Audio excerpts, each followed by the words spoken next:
Now, Executive Suites with WPRI.com reporter Ted Nesi.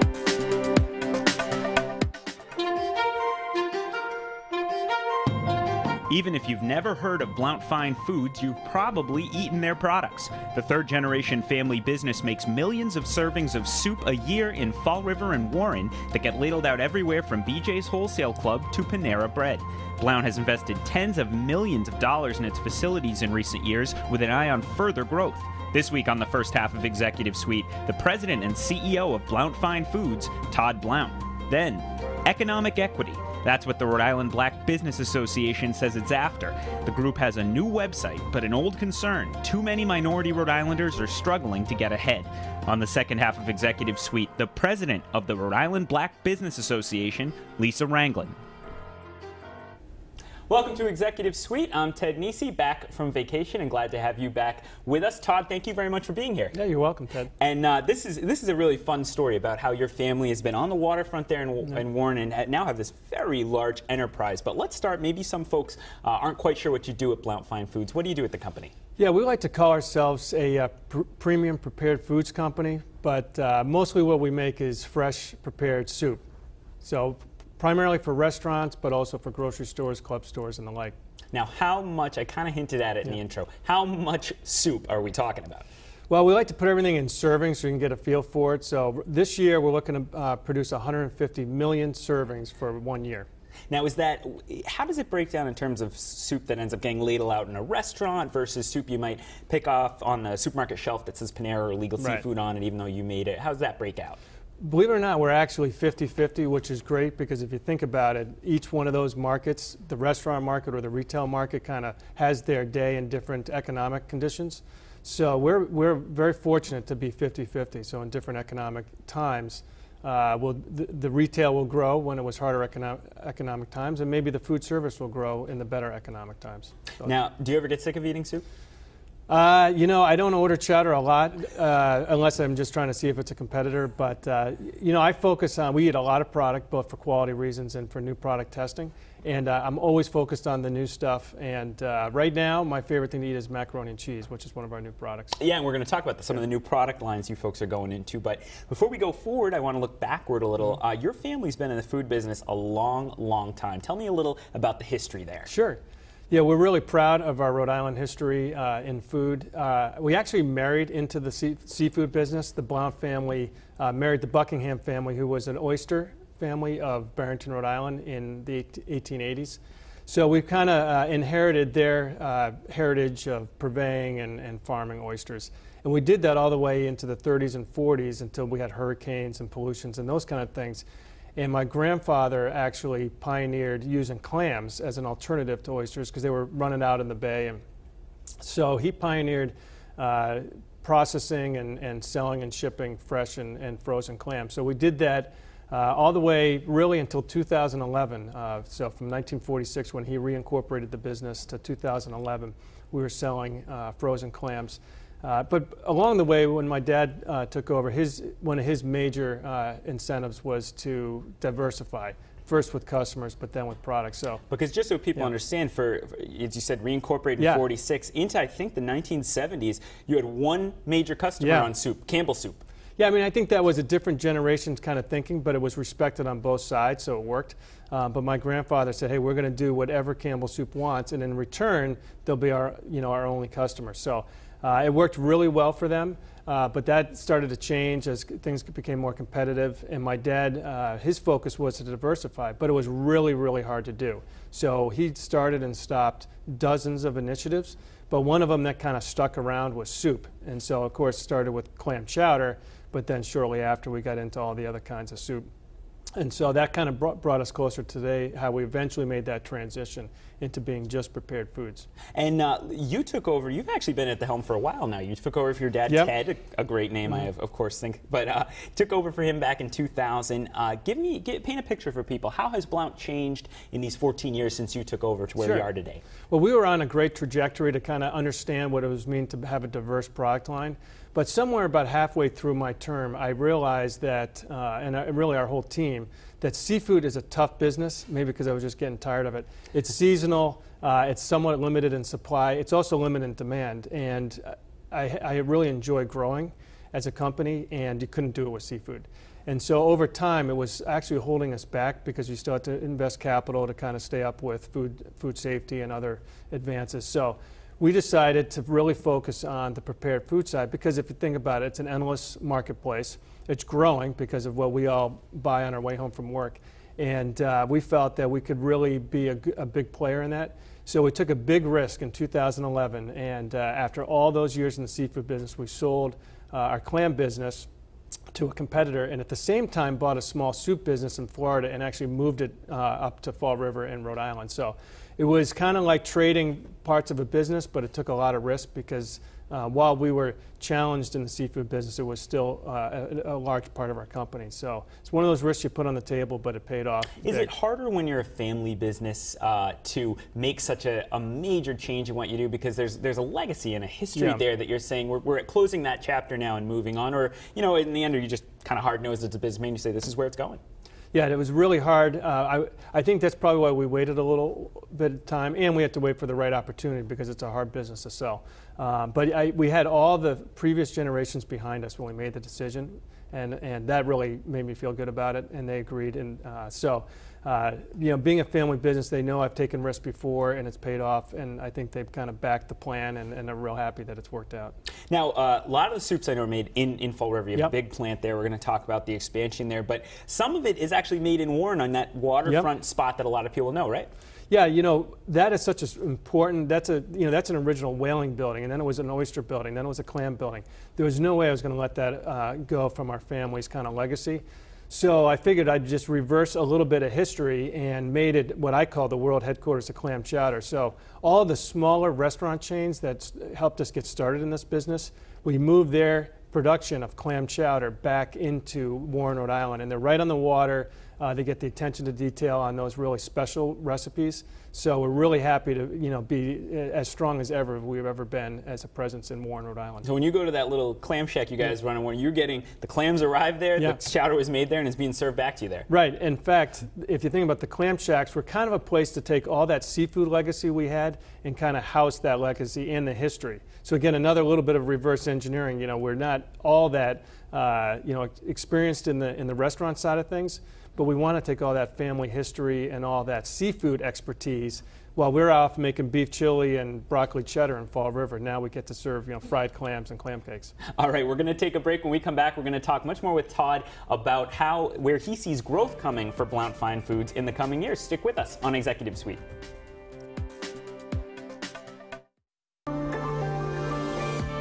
Welcome back to Executive Suite. I'm Ted Nisi. Later on the show, we're going to hear from Lisa Ranglin. She's the president of the Rhode Island Black Business Association, which has a new website and some other new initiatives we're going to talk about. But right now, pleased to be joined by my guest, Todd Blount of Blount Fine Foods, the famous makers of soup, though not just soup, as we've been discussing today.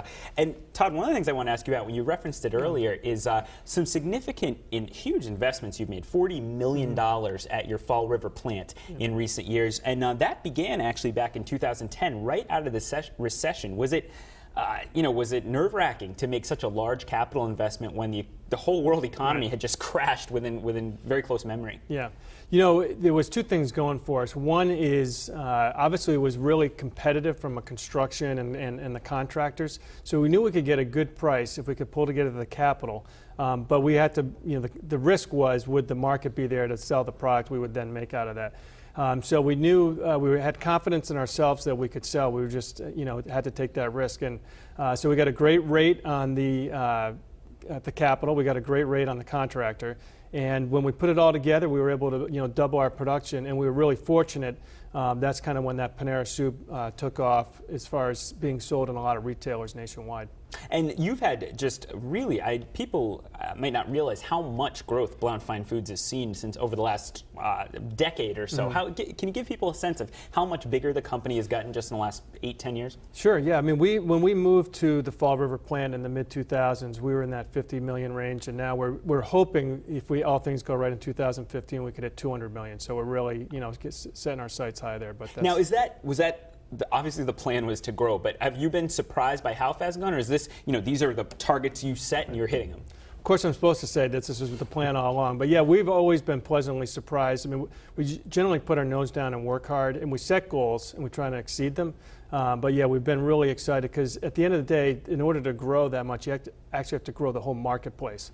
Because if you think about the deli at the grocery store, that's a growing area, but we'd already had a large percentage market share. So we had to actually make the whole market availability of these products bigger in order for us to grow in it.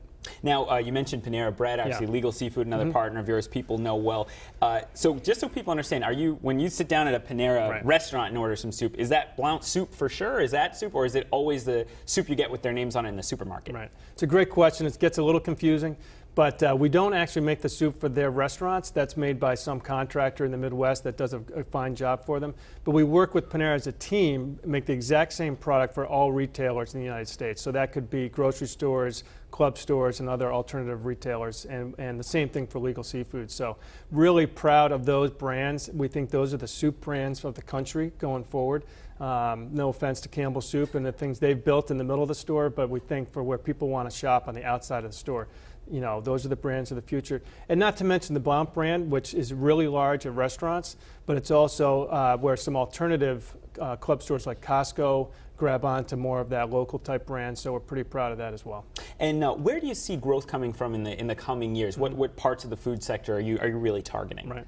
Well, we've been recently doing a lot of R&D in what we just call sides, entrees, things that you want to buy with your rotisserie chicken or as something that maybe to help in the meal you're already making.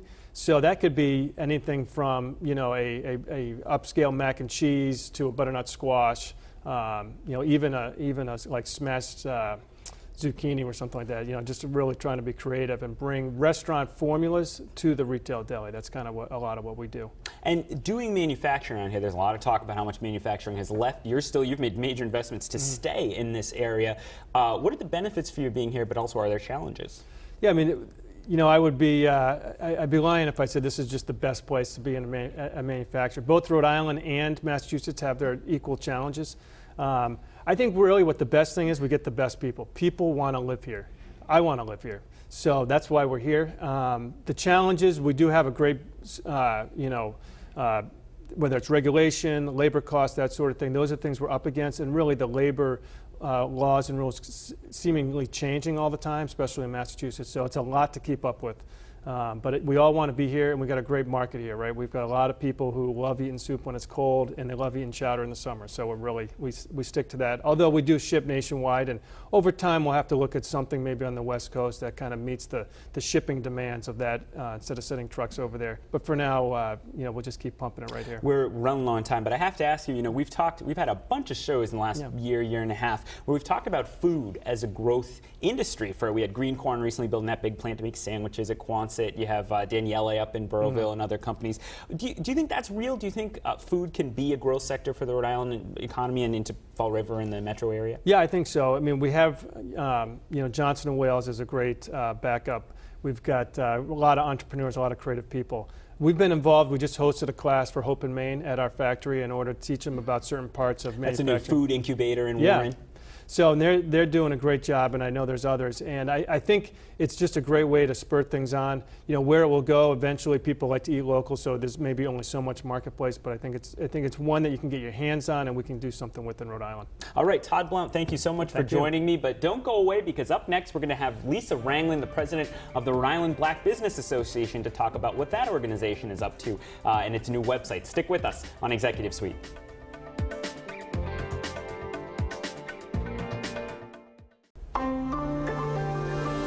Welcome back to Executive Suite. I'm Ted Nisi. Thanks for sticking with us. And I'm pleased now to be joined by Lisa Ranglin. She's the president. She's an executive of Bank of America. Some people might know you from there, but she's here today as president of the Rhode Island Black Business Association. And Lisa, thanks very much for joining me. Thanks for having me. So let's start with just the basics. Some people may not have heard of your organization. What do you do at the Rhode Island Black Business Association? So at the Rhode Island Black Business Association, what we primarily do is to focus on really empowering companies.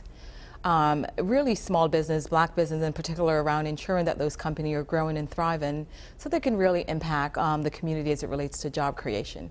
So who are your members? Is it invitation only? Can people join? Who's in it now, and how do people get into it? Yeah, so the organization is open to the public. Membership is, we have a bulk of the members are, as I mentioned, small companies. There's also large corporation. In addition to that, there's also professional business professionals as well as student membership. Anyone, there's not invitation only, anyone are welcome to join, and we would love, we're hoping that our membership will continue to grow. We have a challenge this year to make sure that we get to about 3,000 members. So where are you at now? Again, we don't share where we are, but we're growing. Okay. We're growing. Are you on track? Yes, okay. we are. We're right on track. What's your pitch? Why should someone join then? For someone listening to you, say, well, okay, why should I become a member? Well, when you think about business development, right, it's everyone's business. It's not just a black thing or a Latina thing, right? Business really impacts our community. And when we really impact business, if you join the organization, you're really ensuring that the organization continue the great work that we're doing. And that work is really around ensuring that companies are really thriving in our state. We know that we have a growing population from a color perspective where, by 2040, we expect the population should be anywhere about 41%. I mean, that is huge. So when you think about, the work that we're doing as it relates to advocacy, really ensuring businesses are growing, and then, we have that really high unemployment rate. So if black businesses are growing, Latina companies are growing, and just companies in the state in general are growing, you're going to have that real impact on real people. And if you're impacting people, then we start seeing community being impacted. And when communities are being impactful, then you see that entire state. So I really see it as a win-win for all of us. Some viewers might say, well, why do we need a black business association? Just all businesses or businesses? What's the difference? What would you say to that? Well, that's an absolutely valid question, but what I can say, there are certainly characteristics that's really unique to just whether it's a black business or a Latino or a minority firm. Some large companies, you have organization out there like the Greater Providence Chamber of Commerce. They're focused primarily on larger companies.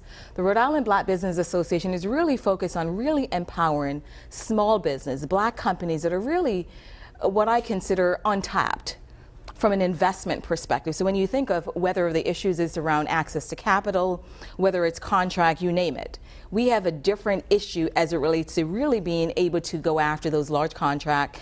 And the Rhode Island Black Business Association really is there as what I consider a watchdog to ensure cities are working as they should and state are really doing what they said they're supposed to do. You kind of touched on it there, but my next question would be, what are some of the biggest challenges you hear about from your members, particularly black-owned and minority-owned business owners? What do they run into that really strikes you? Well, I think the biggest issue that everybody talks about from a business perspective is really around access to capital. And then the other issue is around contracts, right? So you know that the state is one of the largest companies that either they're buying stuff or they're doing some type of activity that requires people or companies or what have you.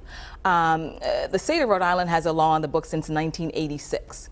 Where it talks about there's a mandate for 10% of those dollar that's spent within the state to go to minority firms or women-owned firms.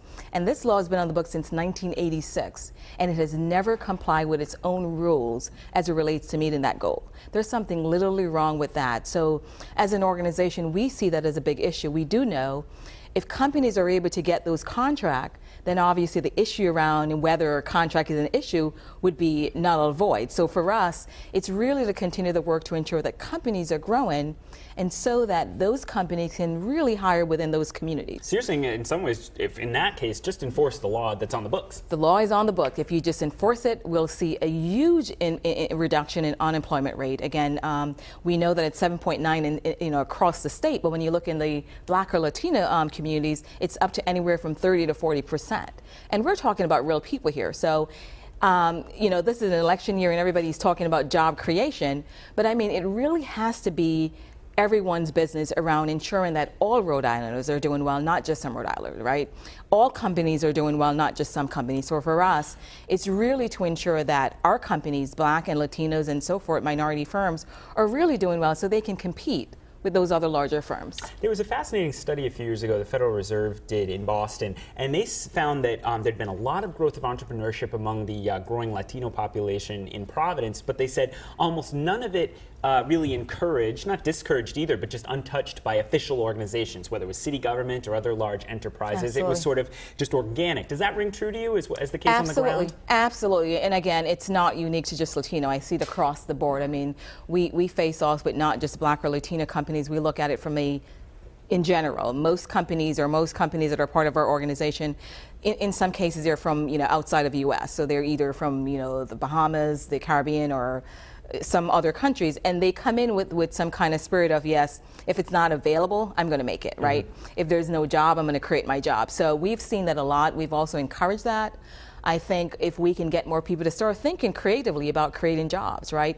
Look at opportunities for what is that demand out there. So, right, if I'm doing one product this time, I may think about some diversification. Can I grow my business for a need that's out there that's unmet? So we really encourage people to think about, what can I do that there's a need for it, there's a market for it, and we really encourage folks to go after those, whatever those opportunities are. So you've got a new website, the Rhode Island Black Business Association. I saw that press release. I wanted to have you on about it. Why are you excited about the new site? What's on it for folks? Well, there's a lot of great activities on the site. One of the cool things about the website, we actually highlight businesses, right? So when you think about finding one of the things that we're doing is promoting, spend Black, spend local, spend minority. Why not, right?